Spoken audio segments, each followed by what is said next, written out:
Hey everyone, welcome to Pause with Phil. I'm sorry about the delay. Sometimes that happens with technology, but I'm so glad that you're all tuning in and you're encouraged and interested in learning about your own wellness. So thanks again for being here. And like I said, this is Pause with Phil, and I am glad that you are here. Let me get to my share screen here. All right, let's see. This is the one I want. Here we go. And let me open that up. All right. There we go. Now we got a nice title slide there. Practicing the pause with Phil. It is Wellness Wednesday, and I hope you're all having a good Wellness Wednesday today. And so thank you again for being here. First, I want to kind of review about what practicing the pause is, what we'll be learning here. The goal is to educate our audience about the 8 dimensions of wellness and enhance our own personal sense of wellness. And so to do that, we'll be looking at one dimension each month and providing tips and strategies that we can all apply to our own lives and see these different roles that they might fill here. And before we do that, let me get back to the previous screen. We'll touch on that here in a minute.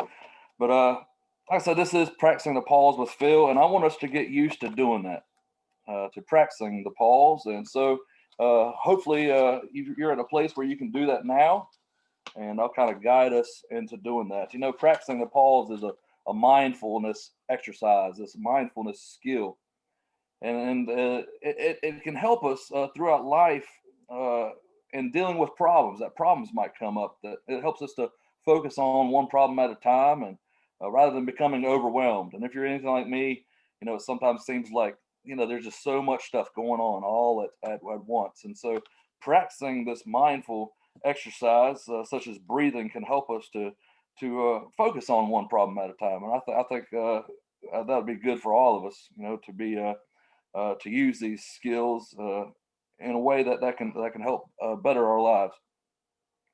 And so let's do that now. Let's practice the pause. Let's practice the pause. This is mindful exercise.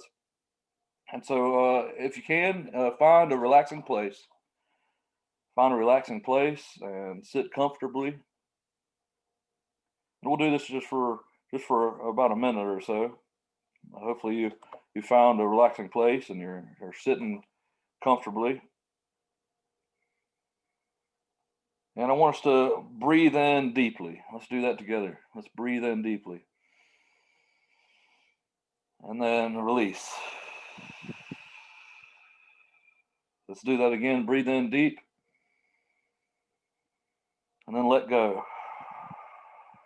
Let go of all your troubles or what might be concerning you. Breathe in goodness. Breathe in positive thoughts. Breathe in insightful things. Breathe in peace. Let go of trouble and worry. Breathe in again deep. And then breathe out while you pay close attention to any sensations or any sounds that you hear. I want you to take another slow, deep breath in and imagine the air moving down into your lungs and then back up. Take one more deep breath. Hold it in for a moment and then release it. And so focusing on our breath, it creates this sense of calm. Hopefully you felt that. Maybe you've had a lot going on today and you just needed that pause. You just need that pause. And I'm so glad that you've decided to join today and to practice the pause with Phil, this mindfulness exercise. It's simply just being aware of what's happening around us, what's happening right now in this moment. Practicing mindfulness, what's happening right now. And last time we met, we discussed about some things that mindful people do differently. And we looked at some of those things, and as we go along, we'll continue to learn uh, these skills and things that will help us with our own personal wellness. And hopefully that helped you get into the moment just then and there. And I've got my tea again. Somebody commented last time about my tea, and it's good. I'm creating that environment. And I'm bringing attention to wellness. And I've got my tea here today, and I've got a candle that's next to me, and that just kind of creates that environment. Environment is part of wellness, and so I hope that you've started looking at some of those things, whether it be in your workplace or at home. How can you create that environment of wellness that reminds you to practice the pause and to live live wellness. We have to live wellness. It's a journey, and that's what we're doing together here. And I'm so glad that you've decided to join today and to take this journey with me. And I'm learning so much good stuff, so much good things about wellness, and I want to share that with you. I'm excited to share that with you, and like I said, I'm glad that you're here today. Oh, the tea. I was gonna share that about the tea. Somebody had brought up about the tea, drinking the tea last week, and I found that tea really helps me. One I want to show you here, and maybe I'll get a sponsor out of sharing my tea packages and stuff. Some sponsorship. Maybe these tea companies will see me doing that, and they'll give me a bunch of free tea. But I like tea. It's something that I've recently discovered. I don't know. I've probably been drinking tea for maybe a couple months now, but this one's called Tension Tamer. You see that? Tension Tamer. That kind of helps with anxiety and stress, and that's the one I'm drinking now. I just need sometimes extra calming effect. It's good when if you're teaching a class or something that you might, feel a little bit anxious or nervous about. This one's called Tension Tamer. And we'll talk about some of these things, going forward, about where this fits in with wellness. But this one, it has Eleuthero, I guess is how you say it. It's an Asian herb that's been used for centuries because of its sense of calm and well-being that it imparts. And like I've said before, I need all the help that I can get. And I also noticed something else on this package here. It's got like little sayings and quotes on there, that are pretty cool.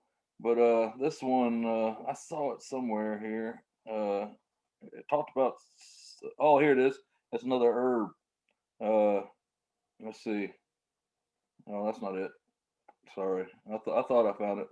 Maybe I'll find it again. Yeah, I'm not seeing it right now. Oh, here it is. Here it is. It's inside the box. See, sometimes you have to keep on looking and searching. Here it is. It's that herb that I was talking about. It's actually a root. It's Eleuthero root has been used for centuries in traditional Chinese medicine to revitalize and reinforce the key. I guess that's how you say it. I guess it's key. The body's life-sustaining energy.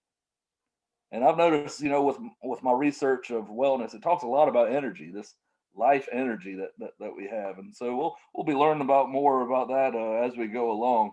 But maybe if you've got some stress and some anxiety like I do, try out some tea. Try it before you knock it. This is Tension Tamer, and you can find this at any grocery store. I think I buy it at the local food line over here. This is called Tension Tamer. This is good, I think for stress and anxiety and all that good stuff. Let's see. Here's some sleepy time. We've been talking about some sleep habits and things lately. This one's called Sleepy Time, and you drink that about 30 minutes before you go to bed. Just see if it helps you. I'm not saying that it necessarily will. It helps me, so I'm just passing along the information and same things that I've discovered.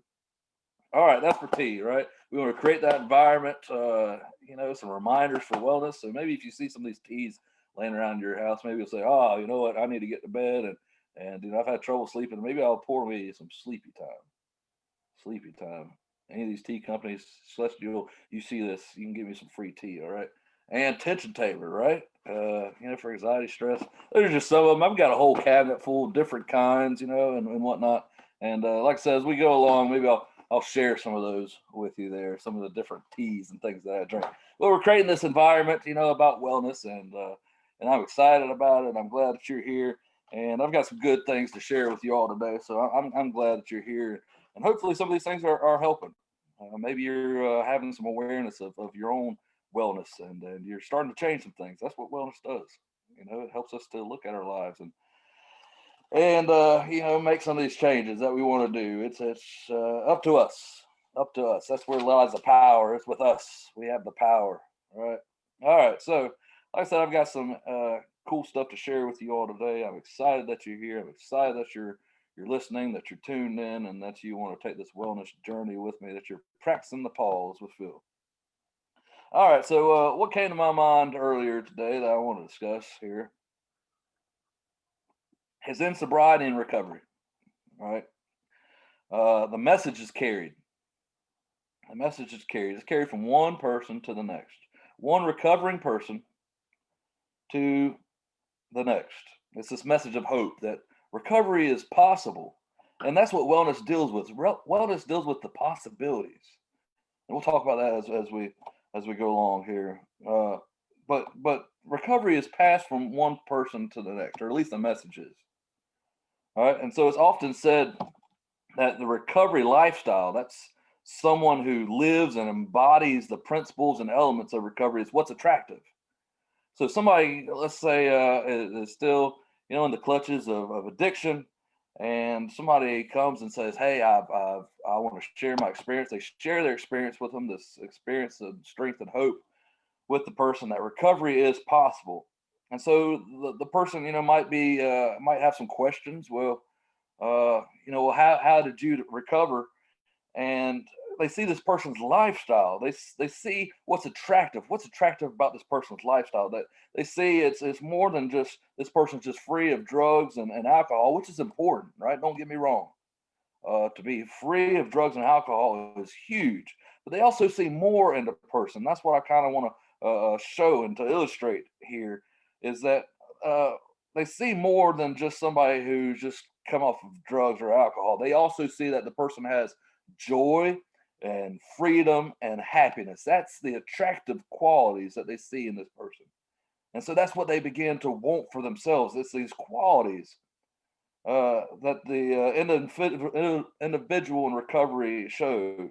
And that's what this person sees and they want to obtain for him or herself. So it's more than just somebody who's not using any substances anymore. They also see somebody who has joy and freedom and happiness. And that's what the person wants in their own life. And so they see it's possible. Hey, that if you've done it, right? So they hear, our own experience that, wow, this person was, man, I mean, you were just like where I was, right? That you were drinking, you were using, your life was unmanageable.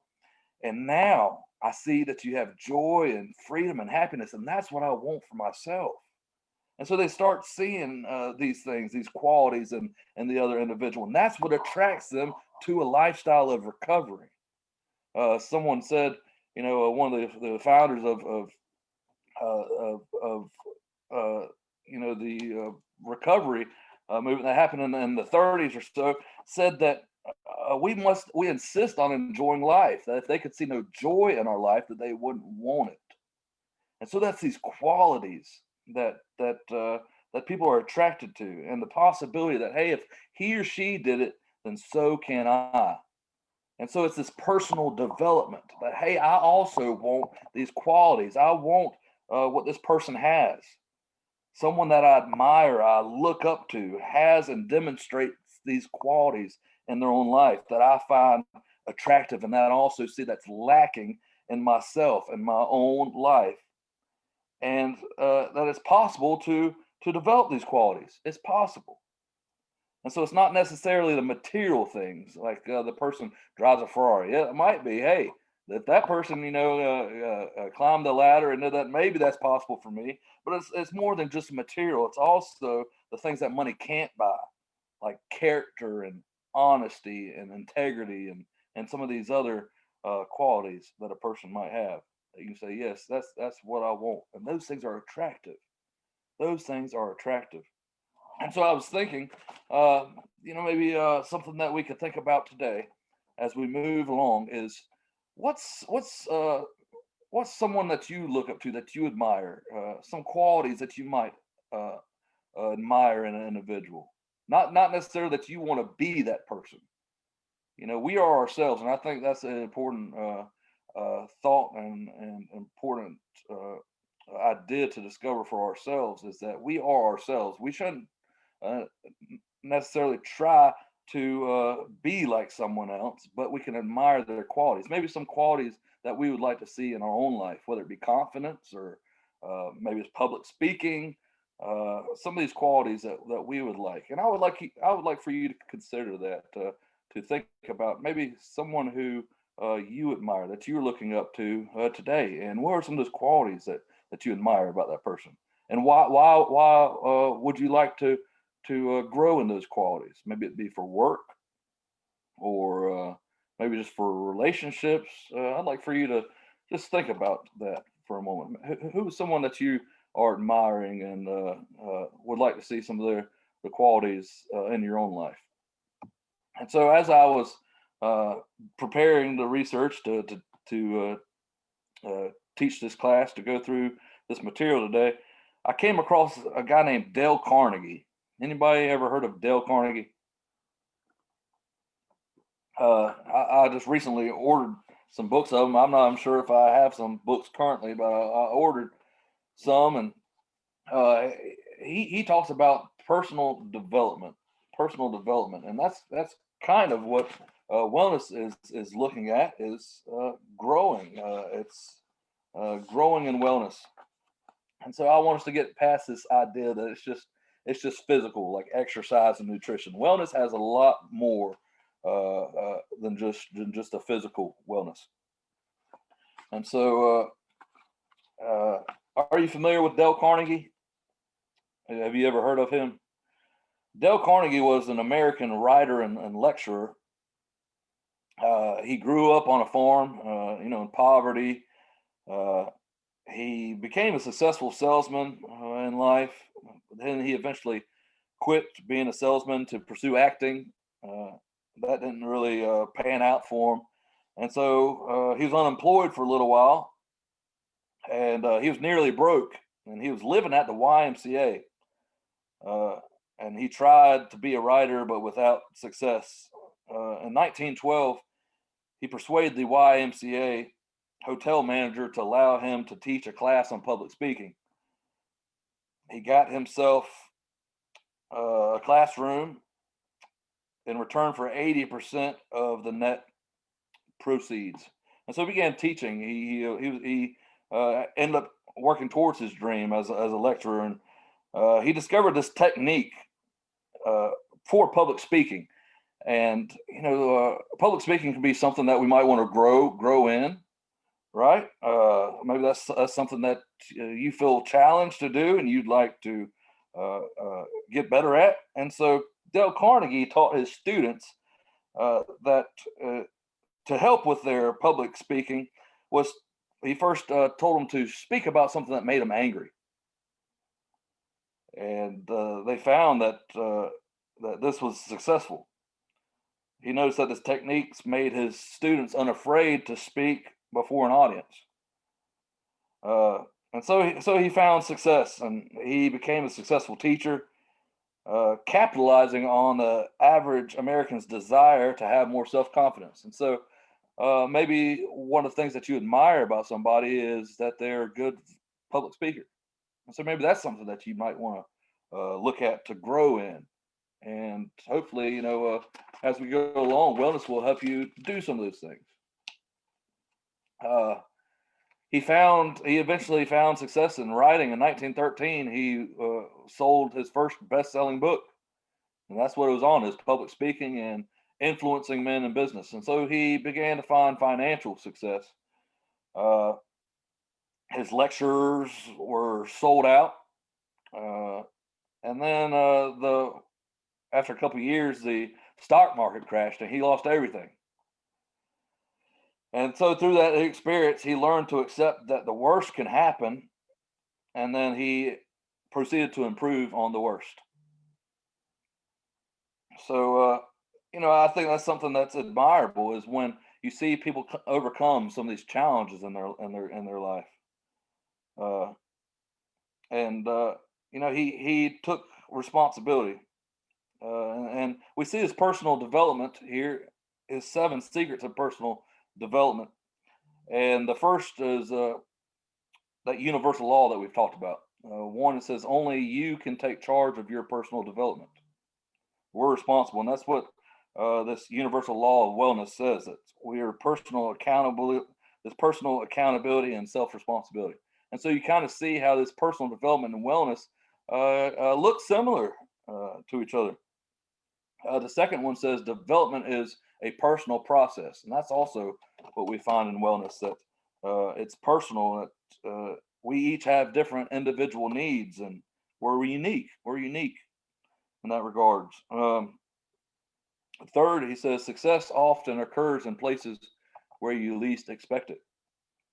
Uh, and that's kind of like with wellness, as we implement some of these wellness tools into our lives, we'll see that it carries over. So let's say, I want to sleep better, right? If I start practicing some of these tools and things I learned to help with my sleep, it'll eventually carry over, right? I'll feel better. It might be physically, it might be emotionally.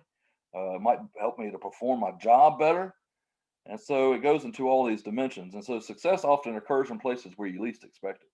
That's how wellness, I find, has worked in my own life as I continue to walk this wellness journey. Is as I am aware of one thing in one area or dimension in my life, it can carry over to other dimensions in my life. The fourth thing he says here on 7 Secrets of Personal Development. Fourth thing is focus on the little things around you, not just the big picture. And so that's why I continue to try to remind us here with as we learn wellness is to start small. We talk about changing eating habits, and maybe we'll bring carrots to eat one day, and then to work, and then maybe throughout the week maybe we sneak in some potato chips or whatever it is.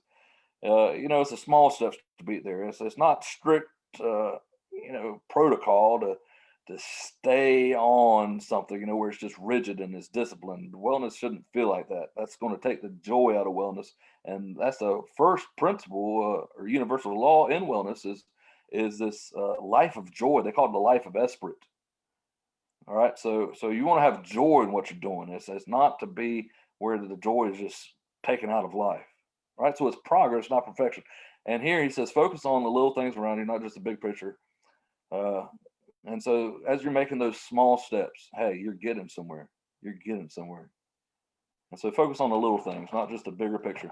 The number 5 secret of personal development, he says, is improving your listening skills will make you a better communicator. And listening skill is tremendously important. You're not listening to respond to somebody, you're listening to listen. How many times, if we sit down with somebody and, we're thinking about what we're going to say instead of being there in the moment. And that's what this mindfulness skill that we start each time, as we go, this practice, the pause, that's what helps us to do, is to stay in that moment. We stay grounded, stay centered, to be in the moment. And so improving your listening skills will make you a better communicator. And so we were talking about public speaking, listening is will make an impact on how we communicate. So this is this mindfulness awareness. The 6th thing he says for secrets of personal development is never stop learning new skills and practicing basic ones. Never stop learning new skills and practicing basic ones. And this is what we try to get across here in these wellness classes that we engage in each week, is to be educated, bring awareness, and discover the tools. And that's that EAT. We've talked about in the past couple of times, EAT: education, awareness, and tools. And so we never want to stop learning new skills and practicing basic ones. And so hopefully this wellness that we are learning and engaged in will help us to do that. And then 7 is success starts with failure and is a trial and error process. So we fail and we keep going to success. It's progress, not perfection. We don't give up. We don't give up, even when it might seem like a failure. Like, how many times have we done something and we just think, man, we just blew it. Our expectations weren't met. We expected to go a certain way and it just didn't come off that way. Hey, we keep going. We keep going. Pick up the ball where you dropped it and keep moving forward. Success starts with failure and is a trial and error process. Well, hey, if it didn't go well, what can be improved? What can be improved on? So we're constantly learning. We're constantly looking at these things, and success starts with failure and is a trial and error process. And so I ordered some of Dale Carnegie's books. He's got a lot of cool quotes. I'm kind of excited to pick up some of his books and begin reading. And some of the things, I'm looking at in my life that I want to improve on. Public speaking. Hey, I think I can always, improve on speaking, and maybe Dale Carnegie's advice will help me do that. He's taught, I don't know how many hundreds of thousands of people, I think, to do it. So he's got the experience, and that's where his dream led him. That's what he wanted to do. He wanted to teach, and public speaking was what he wanted to do. So he kept at it. He went after his dreams, and I think wellness has a lot for us to do with that. Becoming our best self, becoming who we want to be.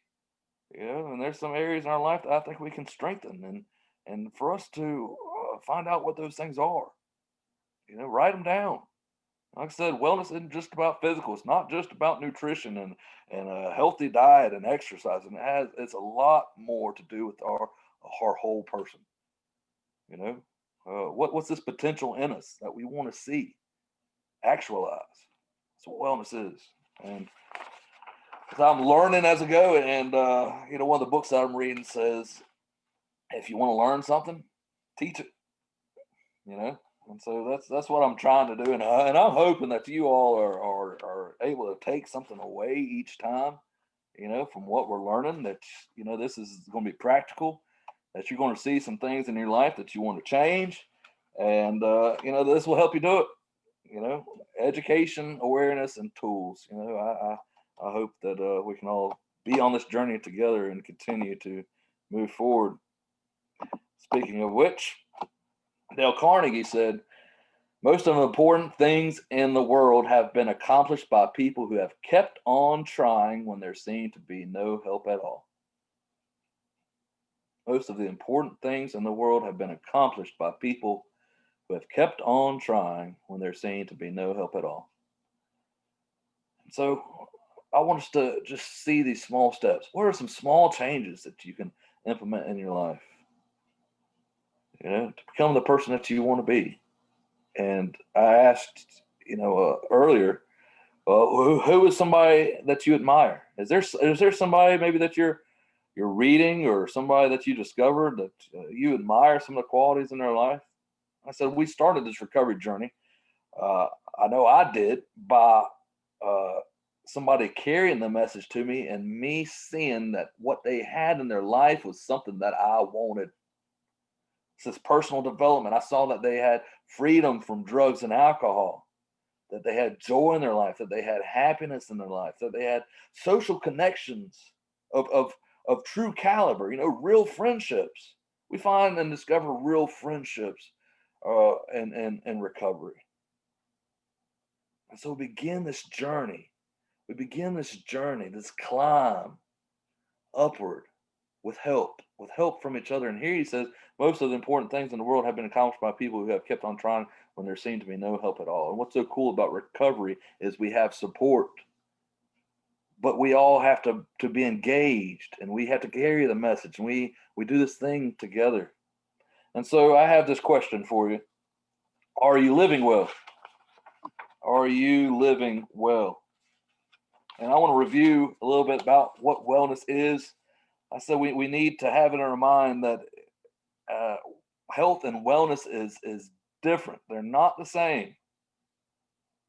Health is thought of in terms of absence or presence of disease. Wellness Are you living well? This considers, things like your quality of sleep. Uh, do you exercise? Uh, what kind of leisure activities do you participate in? Are you financially secure? Are you living your values? And so the question is, are you living well? This is a overall holistic sense of wellness. Um, it's personal. It's evolving. It's a process. And here at the Recovery Center, this is how we're guided. We're guided by SAMHSA's 8 dimensions of wellness, and it's been used. This has been used extensively in mental health and college counseling and personal coaching. And so we looked at 8. We look at 8 dimensions here at the Recovery Center: physical, which is fitness and nutrition; emotional, uh, social, spiritual, intellectual, occupational, environmental, and financial. And I want to give you an example of somebody who's used this, and we call it the wellness wheel. The wellness wheel. And we'll look at that as we move forward. But this wellness wheel, I want you to imagine a wheel, and it's got all these 8 dimensions. So physical, emotional, uh, occupational. It's got all these dimensions, and it's this wheel, and everything in balance. The wheel rotates, the wheel works, it's smooth. And so there's a guy named Kevin, and he used this wellness wheel. Kevin, he felt bad. He had this constant feeling of feeling bad. He knew that he needed to make some adjustments, some changes in his life. So he saw this need for change. And so he stepped back and he took an overview of his life and all its aspects and dimensions, what we would call introspection. And he wondered where to start. And so he realized that he was undertaking a journey. And that's what I continue to try to express here, that this is a journey. Wellness is a journey. He knew that he needed to lose weight. That was one thing that he saw in his life that he wanted to change. He wanted to lose weight. But Kevin knew that this journey was not just about losing weight. Losing weight is the physiological, right? It's a physical dimension. He knew it was more than just losing weight. It was about overcoming challenges, about reeling in his own personal anxiety and mood swings, and ultimately becoming a better person, which we call wellness. And so it's more than just physiological, it's also psychological. How many of you have tried to take on diet or exercise, and you see that your lifestyle has to change, even your thinking has to change. So it's more than just the physical, it's more than physiological, it's also psychological. And so Kevin realized that this was going to require a lot. It was going to require him to overcome challenges and to reel in his personal anxiety and mood swings and ultimately become a better person. He then realized that it wasn't just about the physical manifestations, exercise and nutrition. Kevin knew that he clearly needed to strengthen the emotional and mental parts of himself as well, psychological. How many know that the mind can play an important role when trying to accomplish a task such as losing weight by undertaking exercise, changing eating habits, etc.? The mind can play an important role when you try to accomplish a task such as losing weight and taking up exercise.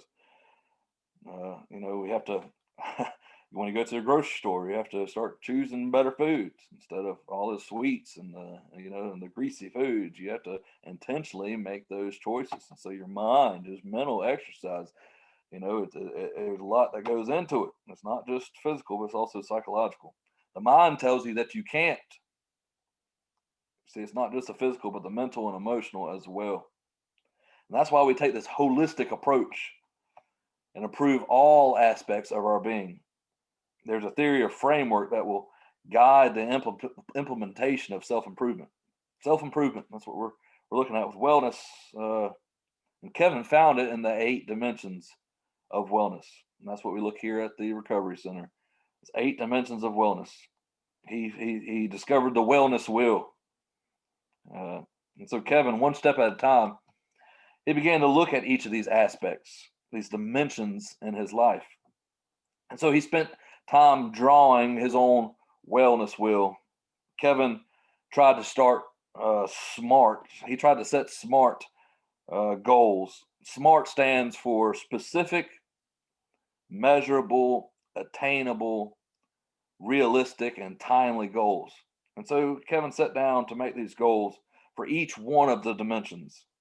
But some dimensions he admitted are harder than others. And so he ended up with a mix of goals and guidelines. And so I want you to imagine this piece of paper that was sitting in front of Kevin. First, it was blank, and he began with the first dimension. The first dimension that came to him was occupational.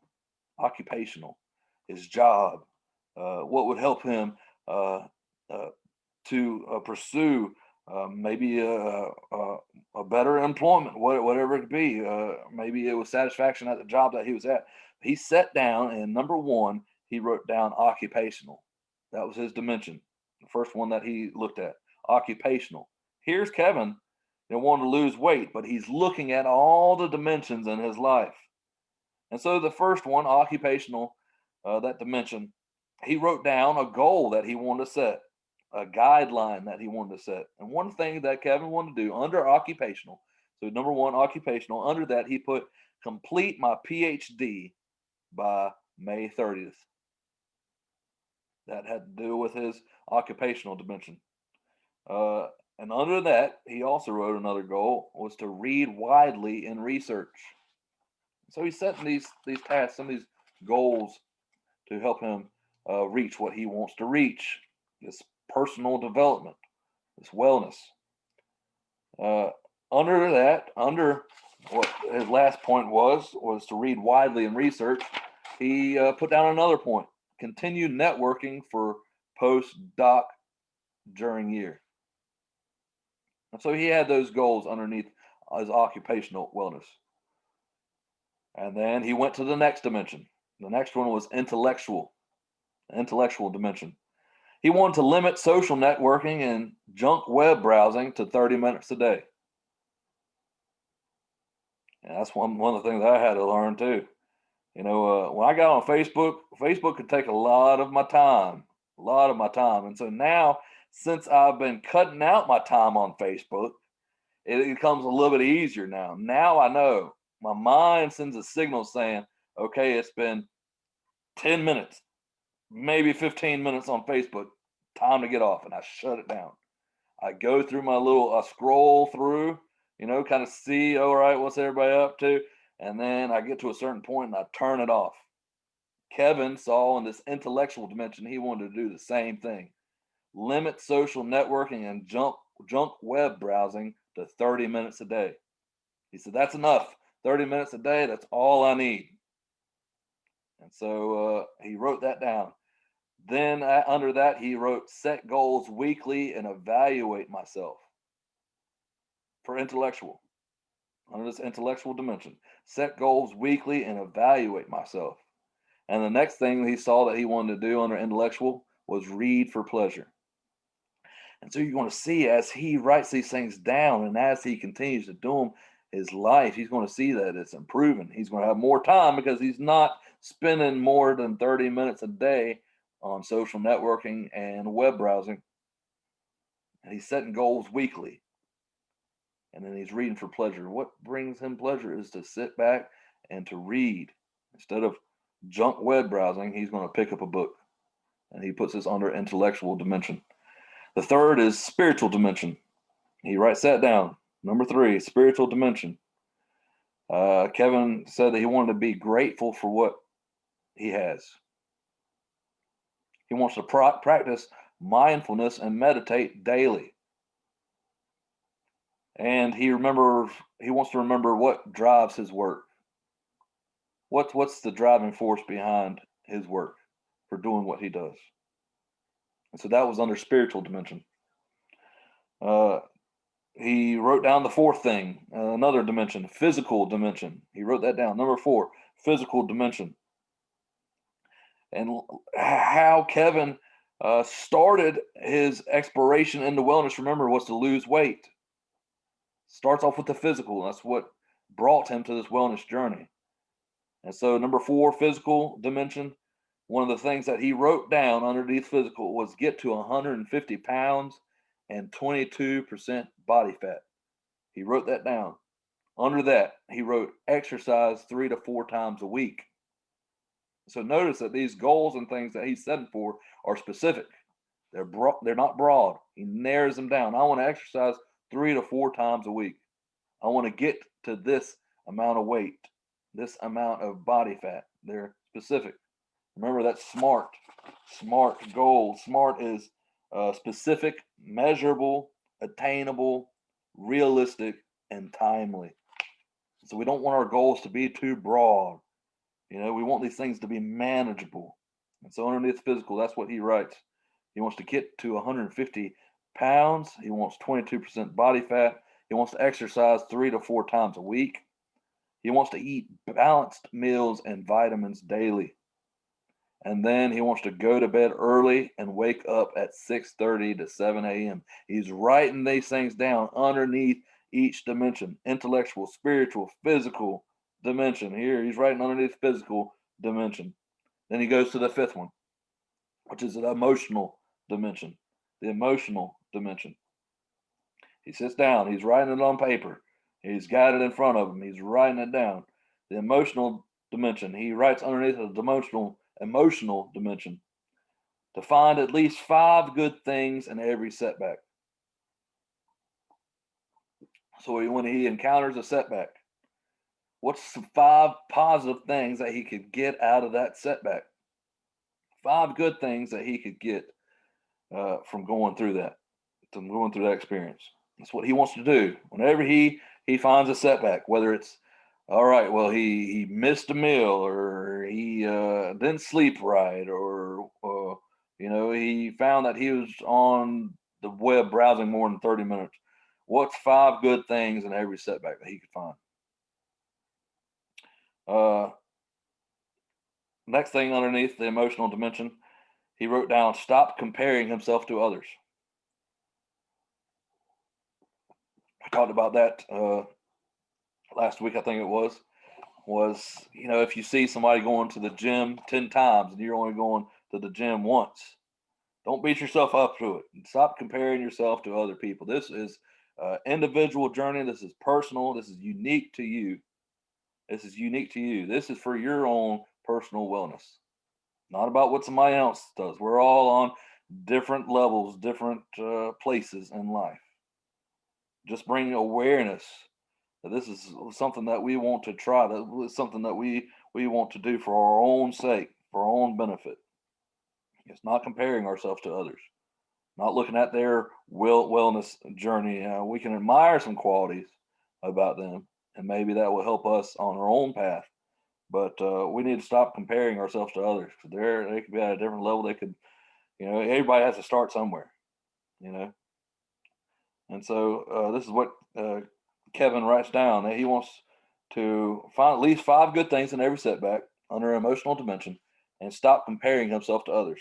And he wants to take responsibility for thoughts, feelings, and behaviors. Take responsibility for them, for thoughts, feelings, and behavior. Number 6, the 6th dimension is social dimension. Kevin said that he wants to complain no more than 15 minutes a day. He's not saying I'm cutting complaints out, all together. He says I want to complain no more than 15 minutes a day. Remember, these are SMART goals. These are SMART goals: specific, measurable, attainable, realistic, and timely. And so he's not saying he wants to cut complaints out, all together. He's bringing awareness to it, and he wants to complain no more than 15 minutes a day. This is under social dimension. Next thing he writes is to show appreciation and love to Mark and Mom daily. Mark is, I think it's his stepdad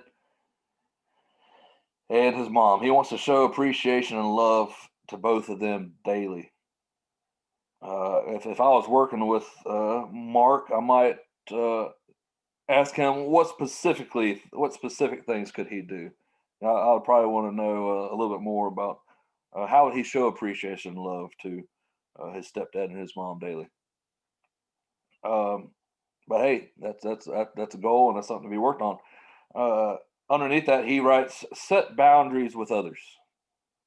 Set boundaries with others," and that's another thing I would try to explore with Kevin.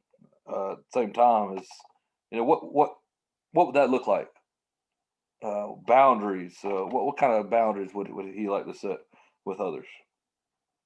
Whether it could be not going to a certain place with some individual, and maybe not taking on each project or task that somebody gives him. What boundaries is he looking at setting, and how would he go about doing that? That would be more specific. Be more specific. Uh, the next dimension that Kevin writes down is environmental. Environmental. This environmental dimension. Under that, he writes he wants to keep his house and workspace clean weekly. Weekly. He wants to recycle and compost. So instead of throwing everything in the garbage, maybe he gets a recycling bin and he starts recycling. That's what he wants to do. Um, Under that, he writes, escape the city at least monthly. Escape the city at least monthly. So instead of seeing the same old scene, same old city, he wants to get out, maybe into a rural area, maybe even come up to Wilkesboro and maybe go hiking in the mountains or whatever it might be. To escape the city at least monthly.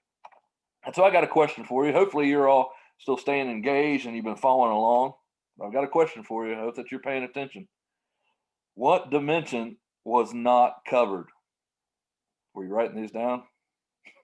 You didn't know you're gonna be quizzed or tested, did you? Were you writing these down? What dimension of the 8 dimensions that we've been talking about and that we'll continue to talk about? What dimension was not covered? What dimension did Kevin not write down? And if you weren't writing them down, I'll read them again for you here. Let's see. All right. So he wrote down occupational. He wrote down intellectual. He wrote down spiritual. He wrote down physical. He wrote down emotional. He wrote down social. And he wrote down environmental. Which dimension was not covered? Did you say financial? You said financial. You're right. That's the one that he did not write down. He did not write down financial. And so, all right, number 8, financial. Under financial, what were some things that you think could be listed underneath financial? You can say this just off of general, or maybe something personal. What's under financial that something that you could write, or that you think could help somebody? So I'd like to look at the personal, individual. Like balancing a checkbook. Right, that could be one thing under financial. Uh, Maybe keeping your receipts and writing down where your money goes. Right, not just seeing, oh, there's no more money, but actually having receipts. That's something I want to do. I want to keep my receipts and I want to mark it down. Where is this money going towards? Where is it going to? Right, how much am I spending towards groceries? How much is my power bill? Maybe it's starting to keep up with where the money's going. Uh, what about paying off a certain percentage of credit cards? If you had credit cards, maybe that's another thing to possibly be looking at underneath financial. What's some of the other things that you might include underneath the financial dimension? And I hope that you're seeing how some of these things are tied together. All right. So how could that be tied together with Kevin's wanting to lose weight? So that's how he started. He started off with physical. That's one of the things that he wanted to do for his physical well-being was to lose weight. How could finances help with that? Well, maybe you see, oh man, I'm spending X amount of dollars on sweets and this other food.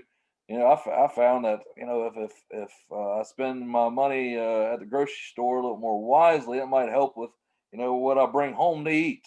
Maybe I wouldn't have all that stuff there in the pantry and wouldn't have access to it. That could help with my physical about me wanting to lose weight, couldn't it?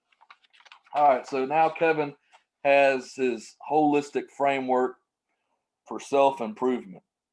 wellness. And so he printed it. He just didn't leave it there, So, oh, that was cool. That was a good little class, that I took. That was just nice, and no, he printed it off. He printed it off, and what did he do with it after he printed it off? He posted it on his desk.